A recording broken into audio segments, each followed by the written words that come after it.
Buenas tardes. Vamos a continuar con las charlas. Como he comentado al final de la mañana, Jesús Fantoa, por temas médicos, no ha podido venir. Entonces, la primera charla de ahora la va a dar Cristina Margalejo y la segunda también. Es astrofísica y economista de formación. Y comenzó a estudiar temas de la materia oscura en 2018 al entrar a formar parte del Centro de Astropartículas y Físicas de Altas Energías de la Universidad de Zaragoza como investigadora postdoctoral, predoctoral.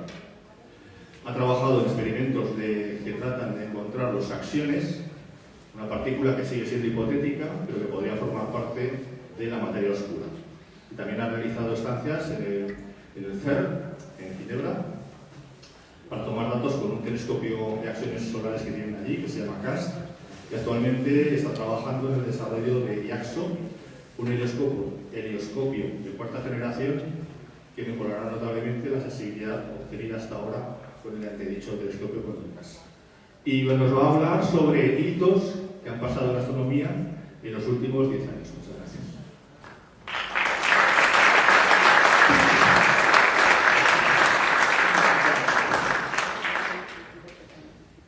Vale, pues bueno, buenas tardes a todos. Esta tarde os vais a hartar de verme y de escucharme, pero bueno, espero que os gusten las charlas y que sea llevadero.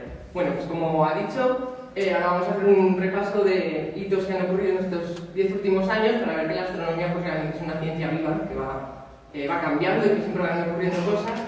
Es una charla muy distinta a la que iba a dar Jesús Fantoa de astronomía y agricultura, pero no tengo ningún conocimiento sobre eso, así que no puedo sustituir su charla, hacemos esta, que bueno, se la dedicamos a él para que se recupere lo más rápido posible y lo mejor posible. Bueno, pues lo que... A ver...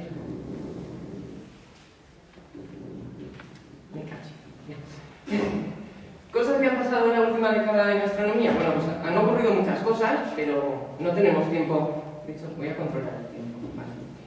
No tenemos tiempo de verlas todas, entonces, bueno, pues he seleccionado unas pocas. Seguramente vosotros, pues igual hubierais seleccionado otras diferentes.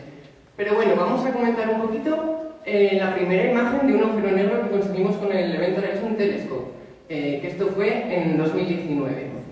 También vamos a hablar del descubrimiento de exoplanetas que hemos descubierto durante estos últimos 10 años. Especialmente en 2014 y 2016, aunque esto es algo que como continuamente estamos observando, pues continuamente estamos encontrando nuevos exoplanetas. También detectamos las ondas gravitacionales en 2015. Bueno, lanzamos por fin el telescopio espacial James Webb. Esto ya sabéis, no lleva ni un año.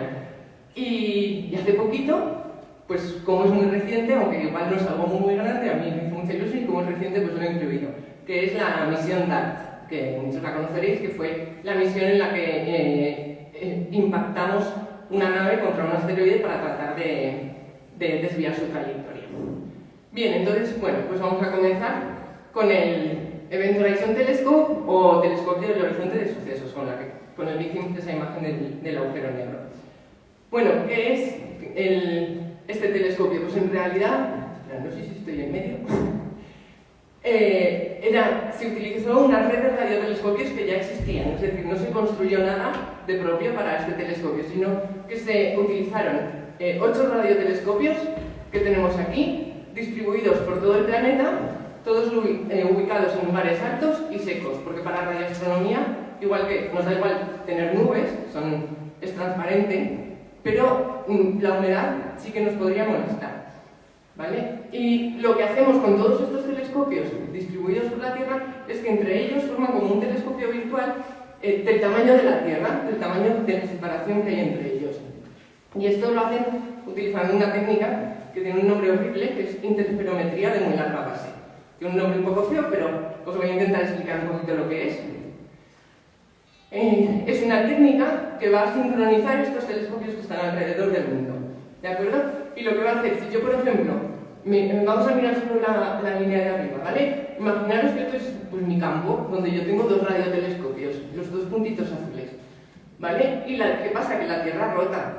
Ya sabéis que, pues, como cuando hacemos las circumpolares vemos que las estrellas rotan, pues si nos ves desde ahí somos nosotros los que nos movemos. Conforme va rotando la Tierra, mi telescopio va cambiando de posición. Si yo sigo observando, pues yo ya he ampliado una zona mayor. Y si sigo esperando y esperando, pues cada vez amplío una zona mayor. Entonces lo que hacen estos radiotelescopios es aprovechar la rotación de la Tierra. Cuantos más radiotelescopios tenga, pues fijaros, más podemos llegar a samplear. Entonces así es como vamos a construir nuestro telescopio virtual. Con el telescopio del horizonte de sucesos se ha conseguido una resolución angular de 20 microsegundos de arco. ¿Esto qué es? Porque generalmente con las unidades, yo la primera nunca me imagino lo que es. Pues esto es suficiente para leer un periódico en una terraza de Nueva York, pero estando en una terraza de París. O sea, imaginaros la capacidad de resolución que tienen estos radiotelescopios. En concreto, esta es la cobertura real, o sea, esto es como un ejemplo de cómo se puede hacer la cobertura teniendo radiotelescopios esperando a que la Tierra rote, y esta fue la cobertura real de los radiotelescopios que obtuvieron la imagen de M87 estrella. Durante 4 días, ¿vale? Estuvo observando durante 4 días y entonces pues la rotación de la Tierra hizo que los telescopios se movieran de esta manera. ¿Cómo se recompone la imagen? Porque en realidad, como veis, esto es como si fuera un telescopio de este tamaño, pero en realidad veis que no hemos ampliado todo. Esto ya es una técnica que se llama síntesis de apertura, ya es algo más complicado, pero esa imagen se puede reconstruir.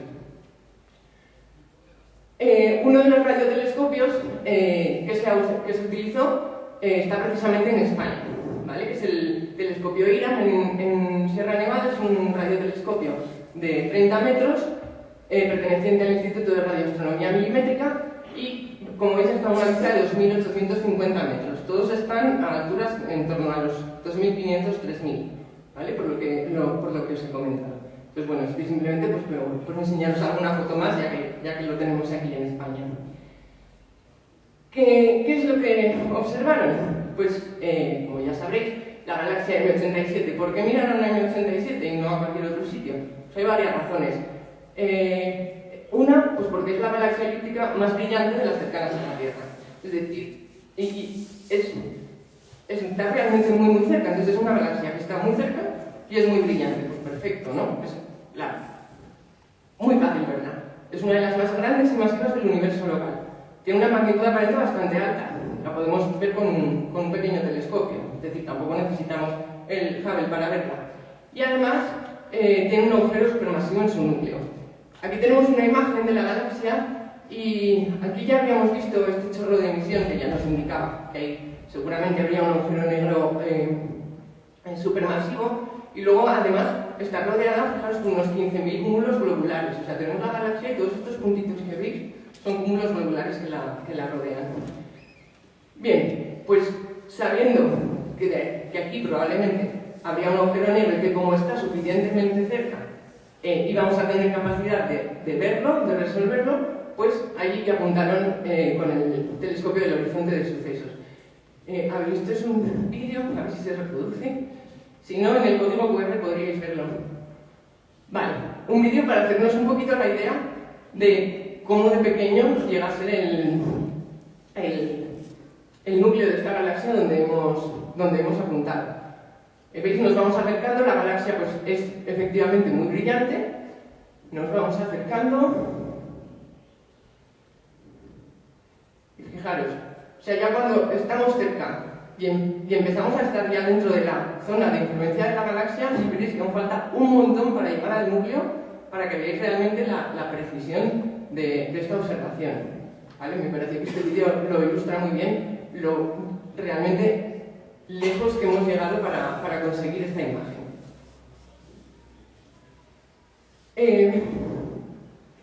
Bien, entonces, bueno, pues ¿qué es lo que hemos hecho? En el 2019, pues conseguir esta imagen que demuestra la existencia de un agujero negro supermasivo en el centro de la galaxia M87, tal como de alguna manera esperamos. Esta especie de sombra en el centro es lo más cerca que podemos estar de ver un agujero negro, ¿vale? El agujero negro, pues no lo podremos ver. Iba a decir nunca se puede decir nunca, pero vamos. Pero eso es lo más cerca que podemos estar. Y el agujero negro en realidad es más pequeñito que este círculo que vemos aquí. También es muy interesante ver cómo antes de tener la imagen ya teníamos simulaciones. Os he puesto esta de Interstellar porque es muy conocida, que Kip Thorne fue el que les ayudó y su equipo. Y ya veis que incluso antes de tener la imagen ya más o menos nos imaginamos bastante bien cómo iba a ser un agujero negro. Veis que no, o sea, cómo se vería un agujero negro. Veis que no son muy diferentes. Sí que es verdad pues, que aquí hay cambios de brillo, aquí lo hicieron todo del mismo color para que fuera un poco más peliculero, que era más chulo.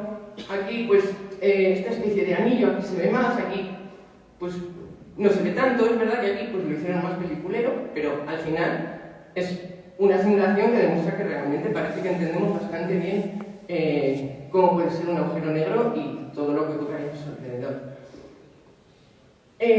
No solo observamos en el 87, como os he enseñado, sino que en 2021 se observó en luz polarizada. Es decir, con la luz polarizada podemos llegar a intuir el campo magnético que rodea el 87 estrella. Entonces, fijaros, aquí podemos ver la orientación de la polarización. Esto es algo fascinante, que algo que está tan lejos y que sea tan pequeño visto desde aquí, seamos capaces incluso de ver más o menos líneas de polarización, líneas magnéticas. Bueno, pues ya que lo teníamos, otro agujero negro que está suficientemente cerca como para verlo, pues es nuestro propio agujero negro, Sagitario A estrella. Sagitario A estrella es muchísimo más pequeño que M87 estrella, pero como está mucho más cerca, pues también lo podemos ver. Entonces, está en el centro de nuestra galaxia. Ya sabréis, cuando por la noche vemos la Vía Láctea en el cielo, pues la zona central, el bulbo que es más gordito, pues ese es el centro de la galaxia.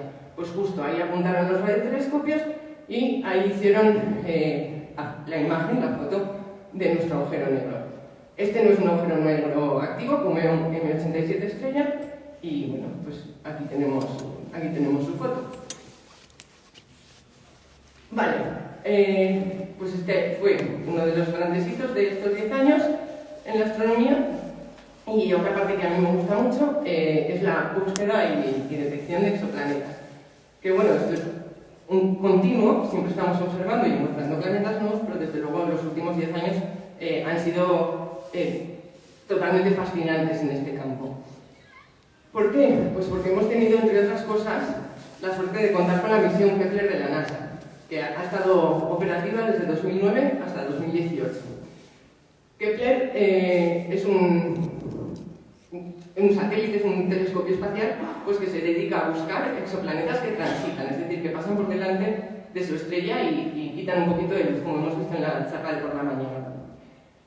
Entonces, bueno, pues antes de Kepler conocíamos, cada puntito es un exoplaneta que conocíamos.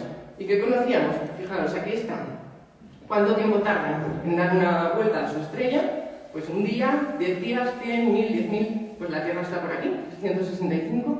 Y esto es la masa del planeta. Pues esto sería una vez la masa de la Tierra, pues la Tierra justo está aquí. Y estos ya van siendo más masivos, como Neptuno, como Júpiter. Pues fijaros, resulta que conocíamos planetas tipo Júpiter, incluso más masivos, y más o menos lejos de su estrella, muy parecidos a Júpiter. Y luego también planetas masivos como Júpiter, pero muy cerquita de su estrella. Pero planetas como la Tierra y eso conocíamos poquitos. Bueno, aquí precisamente tenemos una imagen de los planetas tipo Júpiter, que sería esa población de aquí, y los tipos Júpiter calientes, que son pues, Júpiter muy cerquita de su estrella. Pero después vino Kepler.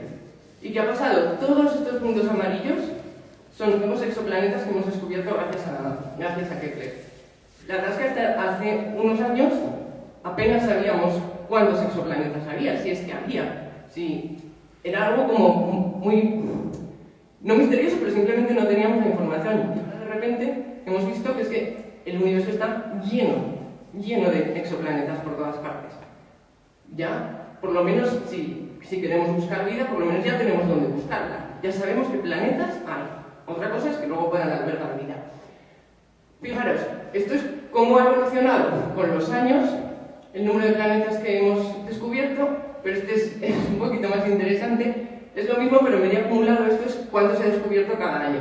Fijaros, en 2014 y en 2016, que fue cuando Kepler publicó los datos, fijaros qué mogollón de planetas se han descubierto gracias a él.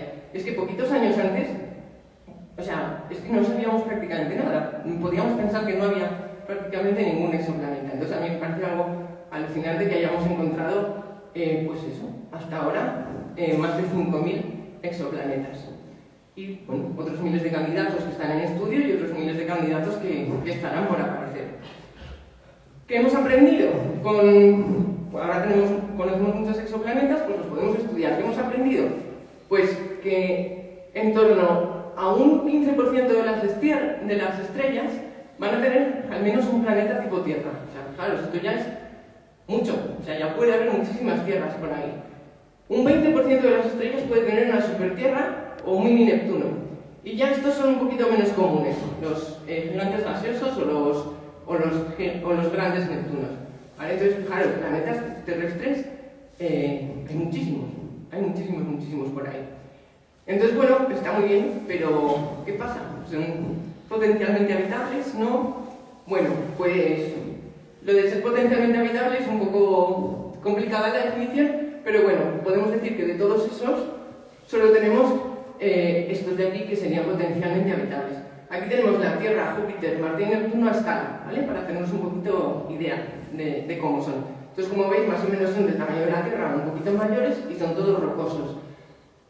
Tenemos uno muy cerquita, en Próxima Centauri, la estrella más cercana a nosotros, aunque con todo está a algo más de 4 años luz de distancia. O sea, viajar hasta allí, pues por ahora es imposible.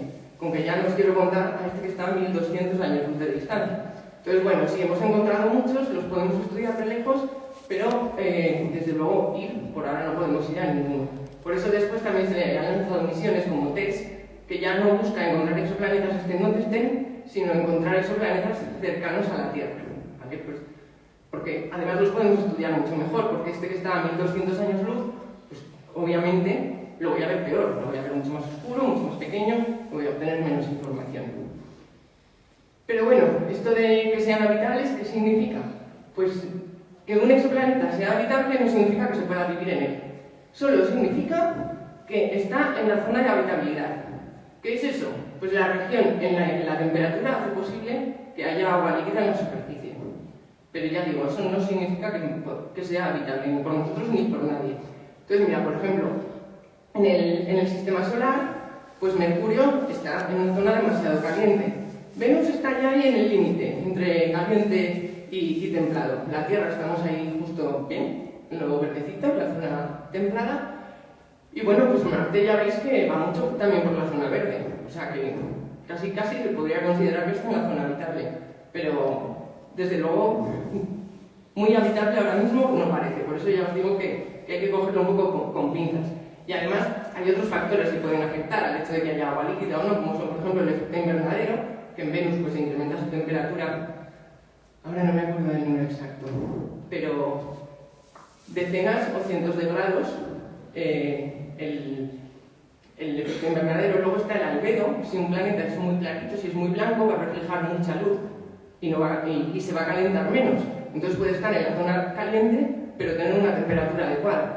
Luego está el calentamiento por fuerzas de marea, como pensamos que le ocurre a Europa, la luna de Júpiter, que al orbitar a Júpiter el tirón gravitacional es tan fuerte que se va deformando, como si fuera un balón de rugby. Y entonces ese rozamiento interno es el que hace que tenga pensamos, un océano de agua líquida bajo la capa de hielo. Y sin embargo, Europa está lejísimos, está en la zona azul muy fría, pero esas fuerzas de marea pueden hacer que tenga agua líquida. Y luego, por supuesto, la estabilidad estelar. Puedes estar en la zona verde, pero si tu estrella es muy activa y te está pegando chupinazos cada 2 por 3, pues va a barrer cualquier intento de vida que haya en el planeta. Bien, pues esto era de exoplanetas. Otra de las cosas que hemos descubierto en estos 10 años son las ondas gravitacionales. Esta es la parte a lo mejor un poquito más técnica o menos visual de la charla. Espero que no se os haga muy espesa. ¿Qué son las ondas gravitacionales? Pues ya las predicen y son ondas en el espacio-tiempo, en el llamado tejido del universo. Un ejemplo que puede servir para imaginárselo es, por ejemplo, cuando tenemos un charco o un laguito o algo. Si yo cojo una piedra y la tiro, va a hacer ondas que se van a ir expandiendo por la superficie del agua. Pues bueno, podría ser algo parecido. Puedo hacer ondas, o también puedo coger una piedra que la tengo atada con una cuerda, le doy vueltecitas y entonces, en vez de ondas redondas, me va a ir haciendo como espirales, ¿verdad? Las ondas. Pues un poquito, para imaginárnoslo, podemos pensar en eso. En las ondas gravitacionales, pues no las causa una piedra que tira al charco, sino que las causan objetos masivos que se mueven con aceleraciones extremas. Por ejemplo, pues dos estrellas de neutrones o dos agujeros negros que orbitan el uno con el otro cuando están muy cerquita y además llegan a adquirir velocidades muy altas y eso puede provocar ondas gravitacionales. También, por ejemplo, las supernovas. Las supernovas pues, sería el equivalente a lo que os he dicho de tirar una piedra, o sea, es un evento él solo y genera esas ondas gravitacionales. Aquí tenemos un vídeo, por ejemplo, de cómo sería dos agujeros negros, o eran dos estrellas de neutrones, esta simulación. Ya perdonaréis, ahora mismo no me acuerdo. Pero bueno, la idea es ver cómo cuando orbitan, las ondas gravitacionales cada vez son más fuertes y están más juntas, hasta que al final, cuando ya se funden en uno solo, dejan de emitir ondas gravitacionales, ¿vale? Porque ya no se están moviendo con esas velocidades tan extremas. Entonces, bueno, ¿por qué es importante detectarlas? ¿Por qué hemos invertido tiempo en ello? Tiempo y esfuerzo y dinero y de todo. Bueno, pues porque históricamente los astrónomos nos hemos basado casi siempre en observar luz, de todas las maneras que se nos ha ocurrido, todos los tipos de luz que se nos ha ocurrido, pero siempre luz, o casi siempre. Las ondas gravitacionales son diferentes a la luz. O sea, es como, por ejemplo, el ejemplo que pongo aquí, como el oído a la vista. ¿Vale? Antes estábamos solo viendo, pero ahora podemos oír, por ejemplo. Entonces es como, ahora de repente tengo un sentido más. Ya empiezo es como convertirse poco a poco en un superhéroe, cada vez tengo más capacidades, pero es un sentido totalmente distinto, ¿vale? Que nos puede abrir ventanas al universo que no nos esperábamos. Nos pueden ayudar con lo que llamamos la astronomía multimensajera, y es que si, por ejemplo, hay una fusión de agujeros negros, bueno, habría ondas gravitacionales por todo el universo, y si nosotros detectamos la onda gravitacional, pues a la vez podemos mirar para intentar detectar neutrinos, mirar para ver si vemos algo en luz visible o en luz, da igual, visible, rayos X. Entonces al final tenemos de un evento información de muchas maneras diferentes. Y luego, bueno, pues las ondas gravitacionales quizás nos permitan ver más allá de lo que hemos podido ver con la luz, que con la luz solo hemos llegado hasta el fondo cósmico de microondas, 380.000 años después del inicio del universo. Con las ondas gravitacionales podríamos ver incluso un poquito más allá. Bueno, la primera detección fue, como os digo, en estos últimos 10 años, en 2015. Tras el análisis de los resultados y todo, pues se publicó en 2016, pero ya las detectamos en 2015. En este caso fue la fusión de dos agujeros negros a unos 130 millones de años luz de la Tierra. Y la señal, pues ya sabéis que los astrónomos y los nombres horribles, GW150914, pero bueno, los GW es por Gravitation Wave, onda gravitacional, y esto es el 14 de septiembre de 2015. O sea, en realidad esto por lo menos se entiende que es una fecha, y con el GW pues siempre sabréis, si veis ese nombre, que será un evento de una onda gravitacional. Y bueno, además, el haberlas detectado constituye una validación de la teoría de la relatividad general de Einstein. Entonces, bueno, aquí os pongo otra vez el mismo vídeo para que lo volváis a ver, porque ahora la vamos a ver en un gráfico, ¿vale? La onda. Entonces, veis que al principio la onda está como más separadita y va más despacio, y conforme se acercan los dos cuerpos, la onda empieza a ser más fuerte y estar más pretitas, ¿vale? Entonces, eso, si luego lo representamos en un gráfico, que es lo que esperábamos por la teoría, pues este eje sería el tiempo. Entonces, pues yo voy teniendo mi onda más o menos tranquila conforme los dos cuerpos orbitan. Poco a poco se apretan un poquito más y se hacen más altas, y ya cuando se juntan, aquí hay muchísimas y ¡pum!, luego ya se termina, ¿vale? Y entonces, pues los agujeros negros cada vez están más cerca y la velocidad aumenta hasta que se unen. Pero bueno, lo importante aquí es que esto era lo que predecía la teoría. Y me gusta compararlo con lo que vimos, porque fijaros, esto es la teoría y esto es lo que observaron. O sea, es prácticamente idéntico. Bueno, yo lo veo muy parecido, espero que lo veáis muy parecido. Entonces es algo impresionante que con teoría pudiéramos, a mí me parece impresionante que hayamos sido capaces de imaginarnos que se iba a ver así y que así fuera. Y además que lo vimos a la vez en Washington y en Luisiana, es decir, que es que era realmente ese evento. Bueno, Christopher McKenna, otra vez, que ya os lo he enseñado antes con el agujero negro, pero es que la verdad es que este señor ha hecho mucho por la astronomía en estos últimos 10 años. Se llevó el premio Nobel por esto, junto con Rainer Weiss y Barry Harris, por sus contribuciones decisivas al detector LIGO y la observación de ondas gravitatorias.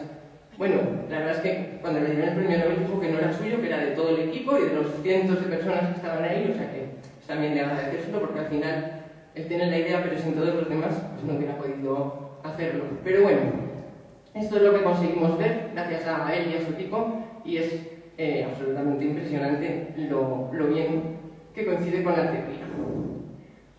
Bien, pues ahora, nada, 2 o 3 diapositivas de la sonda New Horizons, porque, bueno, pues igual no es lo más importante que ha pasado en la astronomía en estos 10 años, pero a mí desde luego me hizo muchísima ilusión cuando mando algunas fotos que ahora vamos a ver. Bueno, pues la sonda New Horizons es una misión espacial no tripulada que la lanzamos en 2016, eso es, vale, bastante más de 10 años, pero alcanzó Plutón en 2015, eso sí que me entra dentro de estos 10 años, que es lo que a mí me gusta. Su objetivo era precisamente Plutón y sus satélites y llegar al cinturón de Kuiper. Aquí es donde estaba el 17 de octubre del 2022, pero bueno, si entráis en esta web la podéis ver dónde está exactamente ahora, aunque no creo que se note mucho cambio.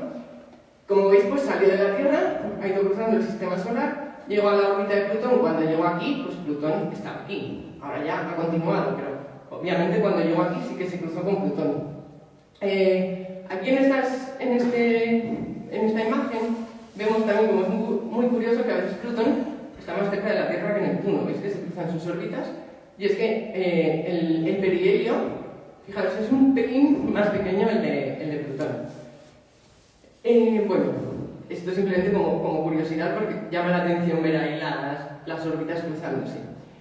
Bueno, pues cuando llegó la sonda New Horizons a Plutón, después de 9 años viajando, pasó a unos 12.500 kilómetros de Plutón y tomó esta foto que se hizo tan famosa. Y bueno, a mí por lo menos ya os digo que me hizo muchísima ilusión cuando la vi, por eso lo he querido poner. Porque es que anteriormente para nosotros Plutón era esto. O sea, es que era... que si a mí me dicen que es una tortilla desenfocada, pues me lo creo también. Entonces, la verdad es que ver esto fue algo impresionante. Y bueno, no nos podemos olvidar de que el día anterior pasó cerquita de Caronte y tomó una imagen de Caronte. Entonces, bueno, esto también me parece un logro el conseguir enviar una sonda hasta allí con tal precisión de exactamente pasar por ahí, tomar la foto. No sé, a mí la verdad es que me pareció algo también digno de nombrar en esta charla de los 10 años. Y bueno, esta es la parte en la que en principio pues, me explayo un poquito más.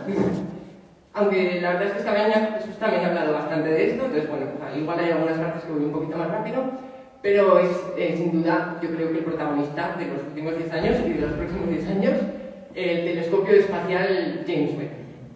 Bueno, pues como ya ha comentado Jesús esta mañana, el James Webb se lanzó el 25 de diciembre de 2021, fue un estupendo regalo de Navidad para todos los que nos gusta la astronomía y que después de tantos años esperando que parecía que no lo iban a lanzar nunca, pues al final hemos tenido suerte y lo han lanzado.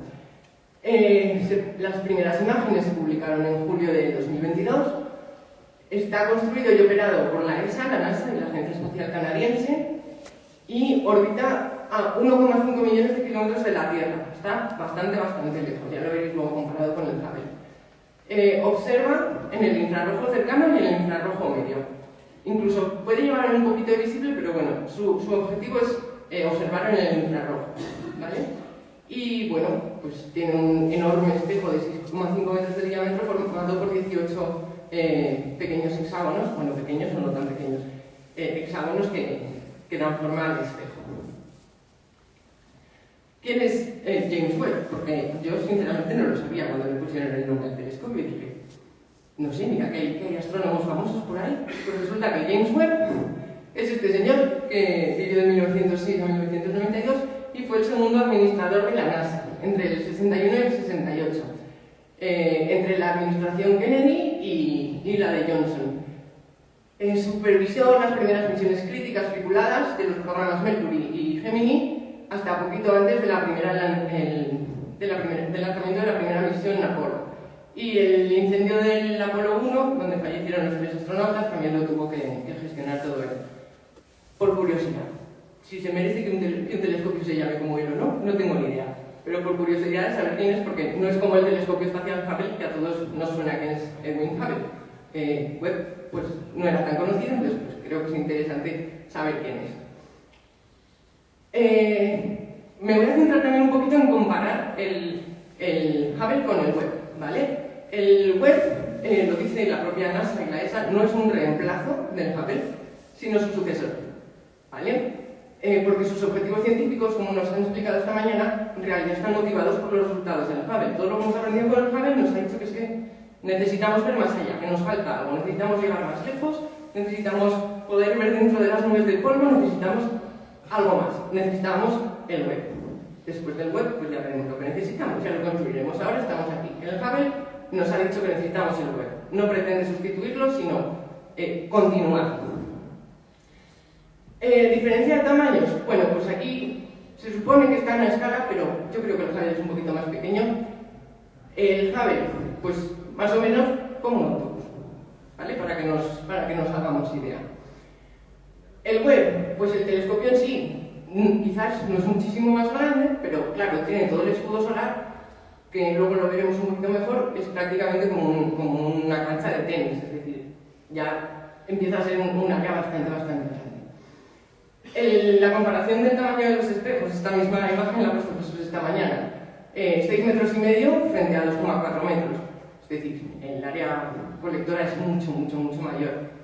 O sea, nos va a permitir ver mucho más lejos, ver mucho mejor, con más definición, con más precisión. ¿Cómo es el James Webb? Bueno, pues como os he dicho, tenemos el espejo de 6,5 metros con su espejo secundario.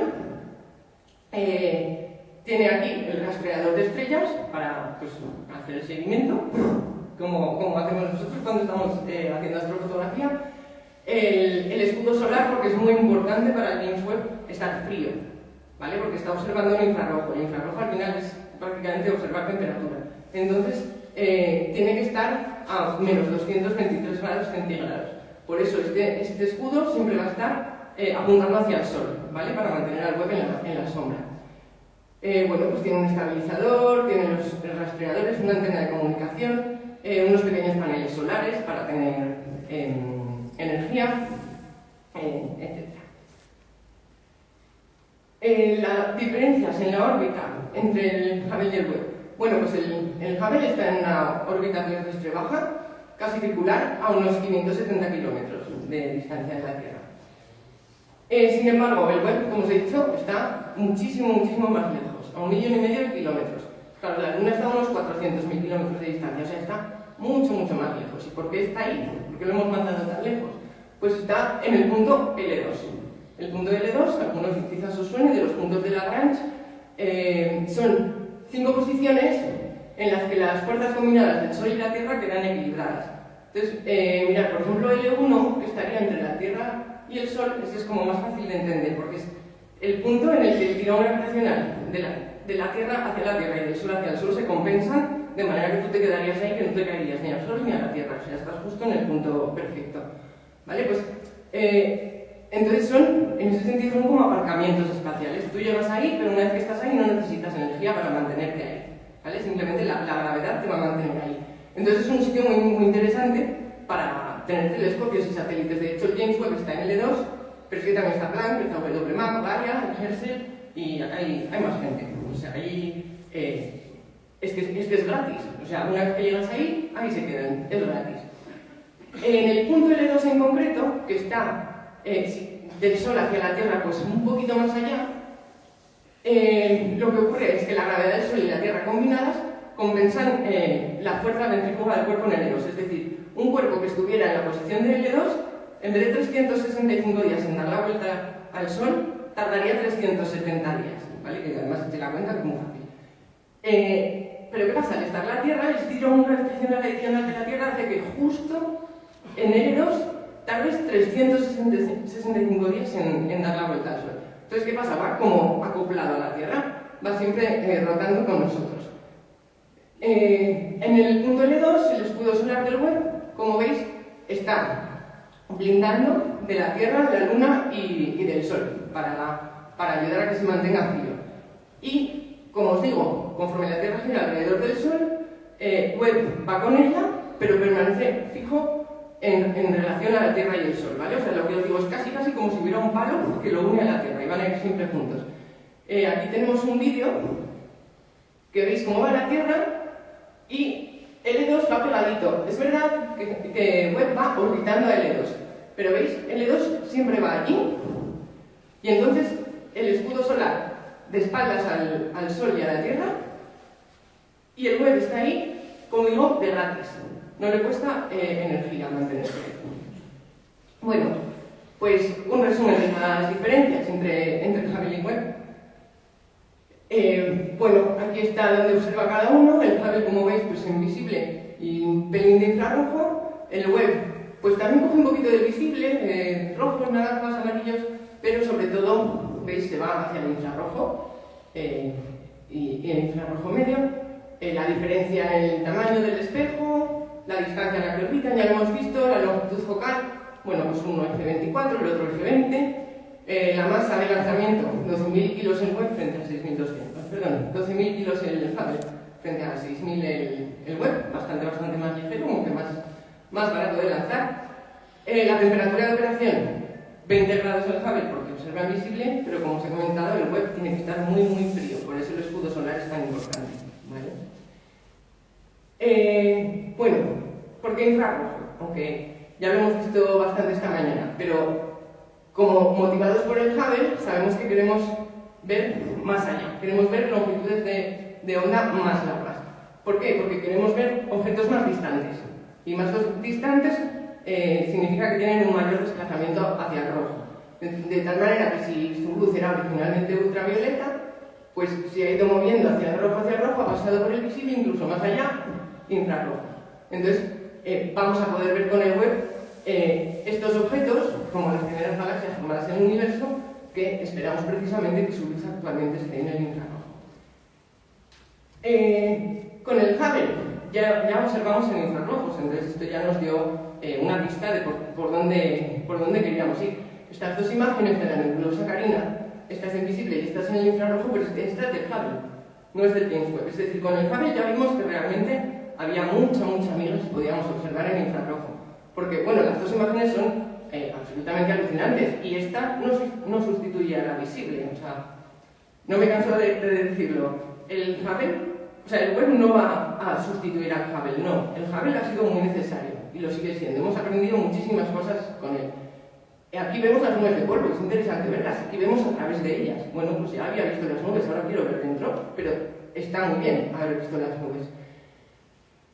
Pero bueno, pues queremos ver a través de las nubes de polvo. Para eso necesitamos un telescopio infrarrojo. Aquí os pongo un ejemplo para que veáis lo que ocurre en visible y en infrarrojo. La luz infrarroja puede, digamos, atravesar objetos que la luz visible no puede. O sea, cosas que para la luz visible son opacas, para el infrarrojo son transparentes. Entonces aquí, por ejemplo, tenemos la imagen de este señor invisible y la misma imagen en infrarrojo. ¿Qué ocurre? Aquí no le veo las manos. Aquí sí, veo las manos, está guay, consigo muchísima más información, pero bueno, es que aquí también tengo la información de tiene una bolsa negra.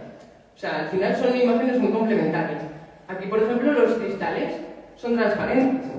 Sin embargo, aquí, yo sé que le puedo ver los ojos, aquí no veo los ojos, es decir, que son muy complementarias, ¿vale? Las dos imágenes. Entonces, pues aquí mi defensa hacia el Hubble y las observaciones invisibles de las que hemos aprendido mucho. Bueno, pues lo mismo, otra imagen del Hubble en visible y en infrarrojo. En infrarrojo pues podemos ver estructuras que aquí pues no se pueden ni adivinar, pero ahí las tenemos y entonces ahí dijimos necesitamos realmente ir más allá con un telescopio específicamente infrarrojo. Luego, para ver más al principio del universo, las primeras galaxias, Lo que os he comentado del desplazamiento al rojo, pues va a ser el desplazamiento al rojo cosmológico, es decir, el universo se está expandiendo de manera que la radiación que se emitió en el pasado se ha ido. Si lo vemos con un globo, por ejemplo, si esta luz era azul y cada onda era pues, un cuadradito, si yo eso lo voy estirando, ¿qué pasa? Cada onda sigue siendo un cuadradito, pero es que ahora cada cuadradito es más grande, ¿vale? Es como si hincho un globo. Entonces de azul va a ir pasando a naranja, va a ir pasando a rojo. Entonces, ¿qué pasa? Como el universo se está expandiendo, por eso cada vez en los objetos cuanto más lejanos, más rojos. Aquí, bueno, pues un poquito lo mismo. Si nosotros estamos observando esta galaxia lejana y nos llega luz amarilla, conforme el espacio se expande, esta onda se estira y la vemos en rojo. Tan rojo que se pasa y se nos va al infrarrojo. Por eso necesitamos este tipo de telescopios. Esta foto ya la hemos visto antes, entonces tampoco me voy a detener mucho en ella. Con el Hubble pues conseguimos llegar bastante lejos. Al principio en el 95 pues nos quedamos, aquí estaría el origen del universo y esto es hoy. Entonces bueno, pues con el Hubble al principio pudimos ver un poquito, tampoco muy lejos. Luego hicimos el campo ultraprofundo, y luego el Extreme Deep Field, del que nos ha comentado antes Jesús, y bueno, pues ahora el James Webb, que realmente pensamos, bueno, de hecho, no sé si no ha publicado ya algo realmente de las primeras, esperamos que pueda haber las primeras galaxias, la formación de las primeras galaxias y estrellas del universo. Tanto que va a haber, como ya nos han comentado antes, incluso más allá de la era de la reionización. Mucho más allá, pues tampoco puede ver porque es que no había luz, no había fuentes de emisión de luz, no había galaxias, no había estrellas, entonces eran las épocas oscuras. Para mirar, pues si llega, es que no hay nada, o sea, no va a haber nada que pudiera emitir luz y que pudiéramos ver. Entonces realmente va a llegar muy atrás. Pero hemos llegado más atrás de esto. O sea, él va a poder observar hasta aquí, pero en realidad nosotros hemos visto incluso más lejos. Más lejos hemos visto con la misión Planck de la ESA, lanzada en 2009, y en 2013 publicó este mapa que es el más detallado hasta la fecha del fondo cósmico de microondas, que es pues una imagen del universo cuando era pues, un bebé, cuando solo tenía 380.000 años. Más allá de esto, por ahora no podemos ver. Quizás podamos en el futuro, pero ahora con este tipo de telescopios no podemos ver más allá. Pero bueno, quiero deciros con esto que en realidad ya hemos visto más lejos de lo que va a ver el web, pero no hemos visto lo que va a ver el web, ¿vale? Lo mismo, la misma imagen es como hay gente que interpreta mejor una, gente que interpreta mejor otra, yo prefiero poner las dos. Como veis, pues tenemos aquí el fondo cósmico de microondas, la edad oscura, en la que no había estrellas ni galaxias que pudieran emitir luz, y con el web vamos realmente a ser capaces de ver hasta el principio la formación de las primeras estrellas y galaxias. Entonces, los objetivos del web, con todo esto que os he contado, pues saber cómo era el universo primitivo, saber cuándo surgieron las primeras estrellas y galaxias, pues si las podemos ver, pues ya podremos más o menos estimar exactamente cuándo fue, cómo han evolucionado, o sea, cómo nacen, cómo evolucionaron, pues lo que también nos han comentado antes, de si eran muchos cuerpos pequeñitos que se van uniendo en uno. Luego, a través de las nubes de polvo, también vamos a poder ver cómo y dónde se forman las estrellas y, de igual manera, los sistemas planetarios, ¿vale? Que también se van a formar siempre dentro de nubes de polvo. Vamos a ver ahora un poquito las primeras imágenes del James Webb. Comentaros un poquito lo del falso color, porque claro, son imágenes que las vemos y nos parece que casi que sean como fotos que podemos hacer nosotros con nuestras cámaras, ¿no? Pero en realidad no es así, porque el infrarrojo no lo podemos ver, entonces están en falso color. ¿Qué ocurre? Pues si tenemos longitud de onda visible, esta la podemos ver, el infrarrojo no lo podemos ver, pero ¿qué podemos hacer? Pues a cada color infrarrojo le podemos asignar un color visible. Hay muchos algoritmos diferentes de hacerlo. Esto sería pues, lo más sencillo, ¿no? Pues cojo todo el trozo y me lo llevo para aquí. ¿Qué ocurriría? Que aquí está el rojo invisible, este primer infrarrojo es el que estaría más cerca del color rojo y yo me lo traigo aquí y lo pintaría azul. Bueno, pues a lo mejor, veis, no es muy realista, pero bueno, es que el infrarrojo no es visible, es que no va a ser realista en ningún caso. Pero bueno, se pueden conseguir imágenes pues, en falso color que nos dan una idea muy buena de lo que hay. Si tenéis curiosidad sobre el tema, porque claro, se va mucho en la charla, en esta página web tenéis tenéis información y la verdad es que es muy chula, están muy entretenidas para pegarse unas cuantas horas viendo cómo se puede hacer esto. Aquí otra imagen en falso color, pero bien, el color es falso, pero realmente la imagen, la información la tenemos, ¿vale? Entonces está muy bien igualmente. Bueno, pues una de las primeras fotos que publicó el James Webb fue la nebulosa Carina, que, bueno, pues es una foto totalmente fascinante. O sea, además si la buscáis en alta definición y estáis ahí en el ordenador, podéis ampliar y ampliar y ampliar, pero iros ahí, es una maravilla. ¿Por qué es tan interesante la nebulosa Carina? Pues como os he dicho, son todo nubes de polvo y la formación de las estrellas tiene precisamente lugar en regiones con nubes de polvo y gas.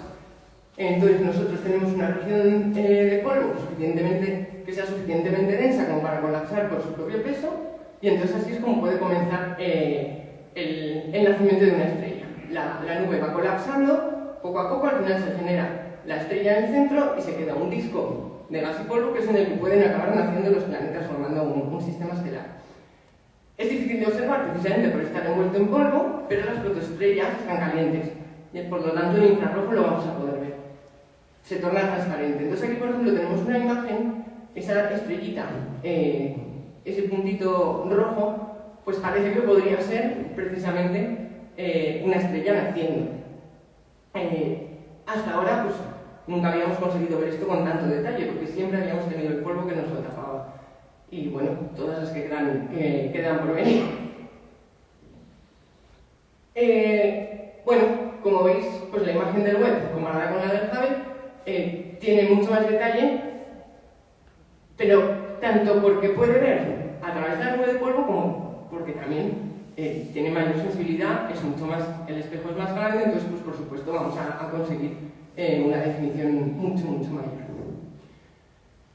Otra de las imágenes que publicaron al principio del James Webb fue el quinteto de Stefan, que bueno, pues la verdad es que como está cerca y es muy entretenido, porque aquí bueno, esta galaxia en realidad no forma parte del quinteto, está en la línea de visión, pero está más cerca de nosotros. De hecho, veis que con el Webb incluso se pueden ver casi estrellas, se ven muy bien definidas.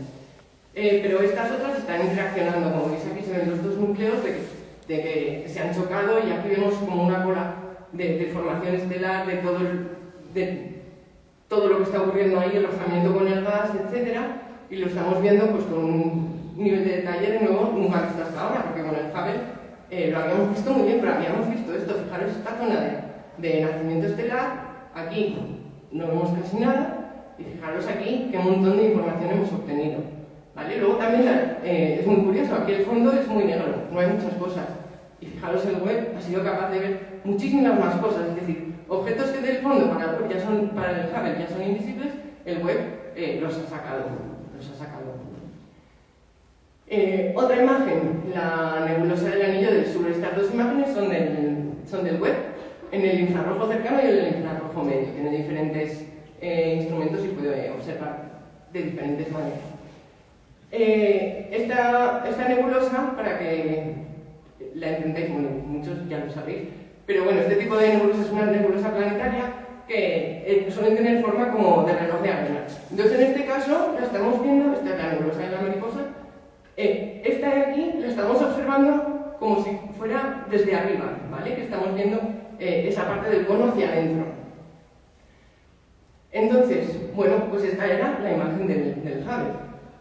Desde luego está muy bien, también podríamos ver las dos estrellas en el centro, pero claro, como está envuelta en polvo, dentro del polvo en realidad ahí veíamos un borroncillo. Sin embargo, aquí fijaos qué montón de información hemos podido adquirir.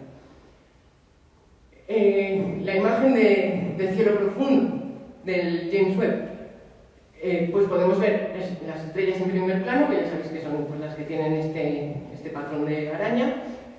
El cúmulo de galaxias llamado SMACS 0723, que está muy lejos, a 4.600 millones de años luz, y es un cúmulo tan masivo que, fijaros qué efecto de lente gravitacional provoca sobre las galaxias que están todavía más al fondo, por este efecto que nos ha explicado Jesús esta mañana también, de que nos focaliza la luz, entonces lo distorsiona y además la amplifica.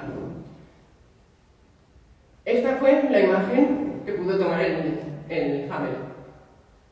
Impresionante, desde luego, pero claro, ahora la comparamos con el web y decimos, uy, cuántas cosas nos faltaban por ver. Entonces, bueno, realmente ha merecido la pena lanzar el web y yo creo que nos va a dar muchas alegrías. Los pilares de la creación, esta no es de las primeras fotos que sacó el web, pero es que yo cuando la vi me quedé tan fascinada, pues que la tenía que poner. Porque, bueno, la del Hubble siempre ha sido muy impresionante, para mí seguirá siendo siempre una de mis fotos favoritas, pero claro, es que ya con el web es que es otra cosa, es que incluso ahí las zonas estas rojas pueden ser zonas de formación estelar. Es ya absolutamente impresionante porque ya no es solo verlo y decir qué bonito, sino que realmente puede entender lo que está ocurriendo dentro. Entonces es absolutamente fascinante la ciencia que se puede hacer con esto. Y bueno, pues del web ya está. Y ya nada, unas poquitas diapositivas de la misión DART, que bueno, pues supongo que la mayoría lo conoceréis. Fue hace muy poquito, se lanzó en 2021, pero colisionó con el asteroide en septiembre, a finales de septiembre, es decir, no hace ni 2 meses. ¿Qué era la misión DART? Pues una prueba de un redireccionamiento de un asteroide binario, DART por sus siglas en inglés. ¿Esto en qué consiste? Pues bueno, lo veremos en la siguiente diapositiva con una imagen. Pues en septiembre se lanzó y en octubre ya se confirmó que sí que habíamos conseguido modificar el periodo orbital de Dimorphos, del asteroide contra el que impactó. Bueno, como fue un impacto deliberado y era algo pues, tan importante, todos los telescopios estaban mirando hacia allí, incluidos el Webb y el Hubble. Estas son imágenes del Hubble. Esta es 22 minutos después del impacto, 5 horas después del impacto, o sea que veis que hay eyección de material por todos lados, 8 horas después del impacto.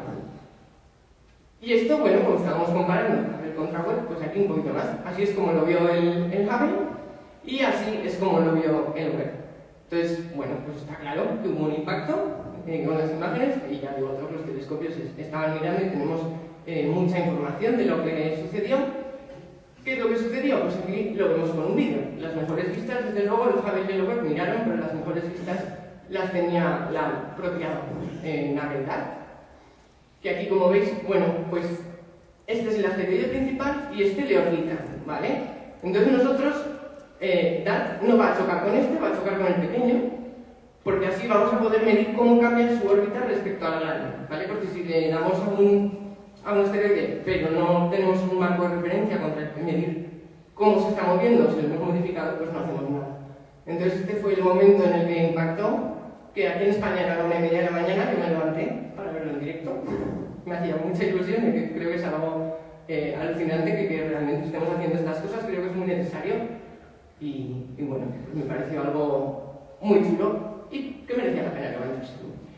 Entonces, bueno, pues como os digo, Didymos es el asteroide principal, Dimorphos lo orbita, su órbita era la blanca y DART llegó y le dio justo de frente cuando Dimorphos venía hacia él, o sea, como un choque de frente entre dos coches, ¿vale? Para que fuera el choque más intenso posible, para transmitirle la mayor energía posible. Y ya hemos visto que la nueva órbita se esperaba que fuera más pequeñita. Entonces, alteró la órbita en unas 11 horas. Y la NASA decía que con 30 minutos, en alrededor de 32 minutos, claro, la cortó 32 minutos. Cuando la NASA decía que 73 segundos ya hubiera sido un éxito. O sea, fijaros, en realidad esto ha sido un súper éxito. Estos primeros datos pues muestran que DART superó este punto de referencia en más de 25 veces, es decir, ha funcionado muy muy bien, pero nos falta mucha información porque hay que recoger más datos, hay que medir la eficiencia de la transferencia de la cantidad de movimiento, hay que analizar las selecciones de material, porque a lo mejor lo hemos movido más de lo que esperábamos, pero es que resulta que está hueco, por ejemplo, es que hay que estudiarlo muy bien. Entonces, para eso tenemos también la misión ERA, que se lanzará en 2024 hacia Dimorphos para observarlo in situ y ver exactamente qué es lo que ha sucedido allí y entender mejor cómo podríamos desviar un asteroide en caso de que llegase a hacer falta. Y bueno, este es el resumen de los 10 últimos años de astronomía. Hay muchísimas cosas más, que seguramente algunas habéis dicho, uy, se ha dejado esto, y me he dejado muchas cosas, pero estas me han parecido un poquito las que me apetecía comentar. Así que bueno, pues muchas gracias por todo, y si tenéis alguna curiosidad o algo, pues intentaré